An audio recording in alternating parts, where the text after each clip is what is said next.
qaama miidhamtoota tas keessa jira.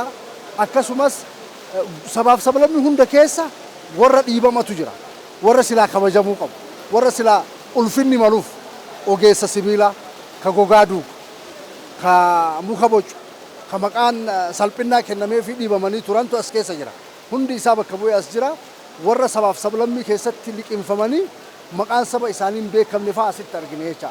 Kunniin minjaala tokko marsee taa'ee mari'atuu danda'uun kayaanni isaa qaccee gamaa fi gamasii fagoo haga ardii fi samii addaan fagaata fakkaatu sun tasgabbiidhaan yaada isaa walitti dhiyeeffachuu danda'uun baay'ee namatti tola. Hirmaachisummaan isaa gabaabumatti kana fakkaata. በእኔ እይታ የኢትዮጵያውያን የጋራ የመተባበር ፕሮጀክት Ani akka yaada kiyyaatti akka piroojeektii tokkummaa Itoophiyaanotaatti ni ilaala. Akka kanaatti sablammoonni biyyattii iddoo tokkotti dhimmi walitti fidu waan hin turreef bu'aan isaa oli. Biyya akka keenya sablammoota hedduu qabdu kana bira yaadota garagaraatu ka'a. Yaadonni furmaata fidanis ni argamu waan ta'eef waltajjiin kun carraa guddaadha jedheen yaadaa jira.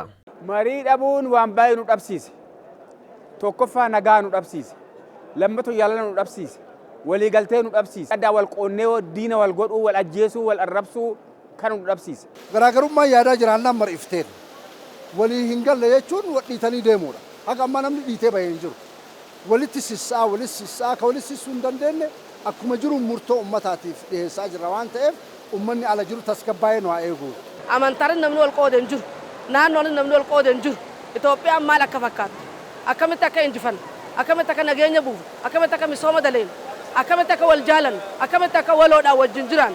Wal mari'annee Adawaa injifanne waan ta'eef wal mari'annee Somaaleellee injifanne waan ta'eef ammallee wal mari'annee biyya Itoophiyaa tana biyya nagayaa, biyya misoomaytuu, biyya jaalalaa, biyya tokkummaa goonee akkatti deemnu wal mari'anne.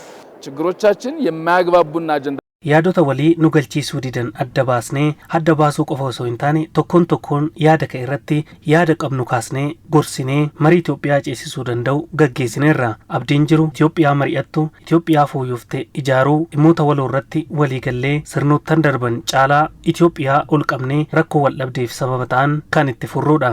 ማንኛውም ችግር ከጦር መሳሪያ ከግጭት ወዲህ ባለ መነጋገር መፈታት አለበት ብለን ምናምን ሰዎች ነን እዚህ የተገኘ rakkoo kamuu karaa lolaatiin osoo hin taane karaa mariitiin furuu ni dandeenya jenne namoota yaannutu asitti argamne kan humnaan amansiisaa jedhu jiraachuu ni danda'a garuu kan humnaan amansiisaa jedhu yeroo murtaa'ee fi kan isa caalaa humnaan amansiisuu danda'u gaafa dhufe dhiisee deema waan ta'eef yoo mari'anne yoo waliigalle rakkoo kamuu furuu dandeenya.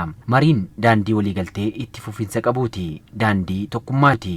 Wannu qasatti mari'achaa jirruu fi tiktook haasa'u dachii fi samiit walitti hin dhiyaatu jechuudha.